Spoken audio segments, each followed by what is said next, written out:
Hey Deckers, Liam here. One I missed for you recently is Marvel's Guardians of the Galaxy. Not missed in the sense I didn't know it existed, because it was released back in 2021, but it only just recently gained the Steam Deck Verified Badge of Honor. It was playable before, but there were a few repeating issues and at times game updates would actually break it. Thankfully, Valve kept working at it, fixing up bugs in VKD3D Proton. This is the part of Proton that translates Direct3D to Vulkan, with the new deck verified rating, and they waited for Proton 8 to release, as it's set to Proton 8 by default now.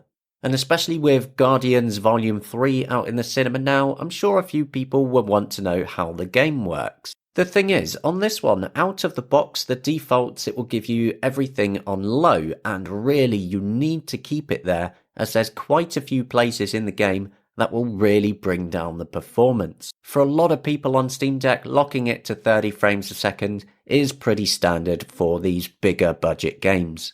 So you're going to want to lock it down to 30 frames a second from the Steam Deck performance menu, match that up to 30 Hz in the in-game display settings so that it matches together. You could turn on FSR as well, but in this game officially it only supports FSR 1 and it really doesn't look very good. Now a problem is that, like some other deck verified games, the performance is kind of nowhere near what I expected. With everything on the lowest details, the intro chapter at so many parts could barely hold anything close to 30 frames a second for a lot of it. And I've seen other creators doing videos on this game, and they show it with having pretty good performance, they talk about good performance, but then you see when people have asked them how it's got good performance, they've been doing BIOS tweaks and using CryoUtilities. So once again, certain other creators are just not showing you the honest performance. They're not talking about the changes that they've done behind the scenes in their videos. And that really bugs me.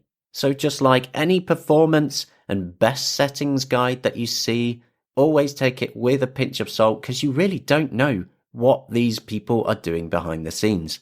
There's plenty of areas in the game that it will stick to at least 30 frames a second though, so it's not all bad, and it's actually overall a pretty good game.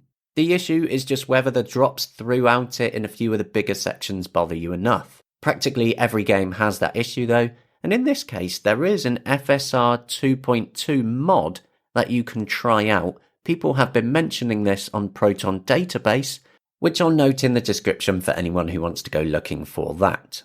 Personally, I'm just surprised that this game is as fun as it is. I'm having a blast with it. Even if you're mildly a fan of the movies and you just like a good sci-fi action adventure, this is actually quite a good one to go and pick up.